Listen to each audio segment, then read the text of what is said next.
ಮನೆ ಧನಾಭಿವೃದ್ಧಿಯಾಗಬೇಕು, ಮನೆಯಲ್ಲಿ ದರಿದ್ರಗಳೆಲ್ಲ ತೊಲಗಿ ಹೋಗಬೇಕು, ವಂಶ ಪಾರಂಪರ್ಯವಾಗಿ ಬಂದ ಕಷ್ಟಗಳೆಲ್ಲವೂ ದೂರ ಆಗಬೇಕು, ಶಾಪಗಳೆಲ್ಲ ಕಳೆದು ಹೋಗಬೇಕು ಅನ್ನುವುದಾದರೆ ಈ ಒಂದು ಎಲೆಯನ್ನು ಮನೆಗೆ ತಂದು ನಾವು ಹೇಳಿದ ರೀತಿಯಲ್ಲಿ ಬಳಸಿ ನೋಡಿ, ಖಂಡಿತವಾಗಿಯೂ ಮನೆ ಉದ್ಧಾರ ಆಗುತ್ತದೆ.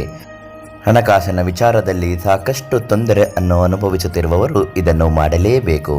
ಅದು ಯಾವ ಎಲೆ, ಯಾವ ವಿಧಾನಗಳನ್ನು ಪಾಲಿಸಬೇಕು ಅನ್ನುವುದಾದರೆ ವಿಡಿಯೋನ ಸಂಪೂರ್ಣವಾಗಿ ಕೊನೆ ತನಕ ನೋಡಬೇಕು. ನೀವಿನ್ನೂ ನಮ್ಮ ಅದೃಷ್ಟಧಾರೆ ಚಾನಲನ್ನು ಸಬ್ಸ್ಕ್ರೈಬ್ ಮಾಡಿಲ್ಲ ಅಂದರೆ ಮೊದಲು ಈ ಕೂಡಲೇ ಸಬ್ಸ್ಕ್ರೈಬ್ ಮಾಡಿ, ನಮ್ಮ ವಿಡಿಯೋಗೆ ಒಂದು ಲೈಕ್ ಮಾಡಿ. ನಾವು ಹಾಕುವ ದೈವ ಮತ್ತು ಸಮಸ್ಯೆಗಳ ಪರಿಹಾರ ಮಾಹಿತಿಗಳು ಉಚಿತವಾಗಿ ಲಭ್ಯವಾಗುತ್ತೆ. ಸಾಕಷ್ಟು ಶ್ರೀಮಂತಿಕೆಯಿಂದ ಬಾಳಿ ಬದುಕಿದವರು ಹಠಾತ್ತನೆ ಹಣಕಾಸಿನ ಸಮಸ್ಯೆಗೆ ಕುಸಿದು ಬೀಳುತ್ತಾರೆ. ಇಂಥವರು ನಾವು ಹೇಳಿದ ಹಾಗೆ ಈ ಪುಟ್ಟ ಎಲೆಯನ್ನು ಮನೆಗೆ ತರಬೇಕು. ಅಥವಾ ಬಡವನು ಶ್ರೀಮಂತರಾಗಬೇಕು ಅನ್ನುವುದಾದರೆ ಈ ಎಲೆಯನ್ನು ತಂದು ಮನೆಯಲ್ಲಿ ಈ ವಿಧಿವಿಧಾನಗಳಿಂದ ನಿಯಮಗಳನ್ನು ಪಾಲಿಸಬೇಕು. ಮಂಗಳವಾರದ ದಿನ ಬೆಳಿಗ್ಗೆ ಬೇಗ ಎದ್ದು ಸ್ನಾನಾದಿಗಳನ್ನು ಮಾಡಿದ ಬಳಿಕ ಮನೆಯಿಂದ ಹೊರಗೆ ಹೋಗಿ ಬನ್ನಿ ಮರದ 5 ಎಲೆಯನ್ನು ತೆಗೆದುಕೊಂಡು ಬರಬೇಕು. ಮನೆಗೆ ಬಂದಾದ ನಂತರ ತುಪ್ಪದ ದೀಪವನ್ನು ಮನೆಯ ದೇವರು ಅಂದರೆ ಕುಲದೇವರ ಮುಂದೆ ಹಚ್ಚಬೇಕು.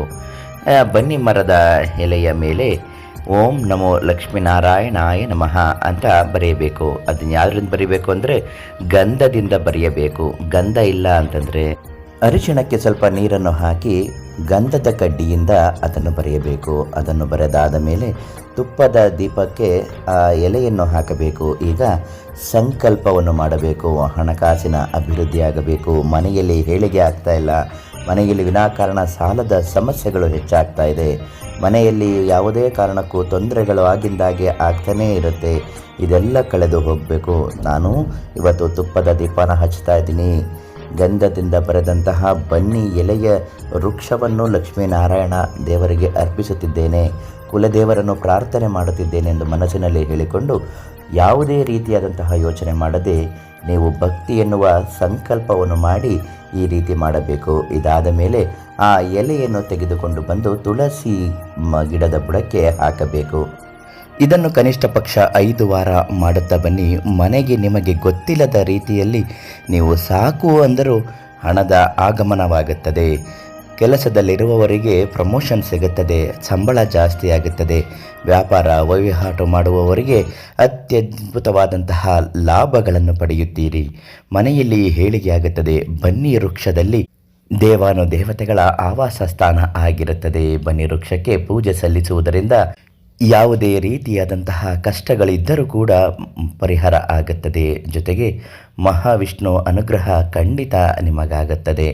ವಂಶ ಪಾರಂಪರ್ಯವಾಗಿ ಬಂದಂತಹ ಶಾಪಗಳು ವಿಮೋಚನೆ ಆಗುತ್ತದೆ. ಮನೆಯಲ್ಲಿ ಶುಭ ಕಾರ್ಯಗಳು, ಮಂಗಳ ಕಾರ್ಯಗಳು ನಡೆಯುವಂತಾಗುತ್ತೆ.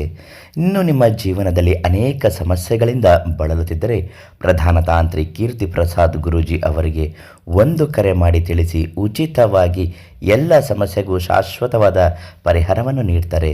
ನಾಳೆ ಮತ್ತೊಂದು ದೈವ ಮಾಹಿತಿಯೊಂದಿಗೆ ನಿಮ್ಮನ್ನು ಭೇಟಿ ಮಾಡ್ತೀನಿ. ಎಲ್ಲರಿಗೂ ಒಳ್ಳೆಯದಾಗಲಿ. ಧನ್ಯವಾದ.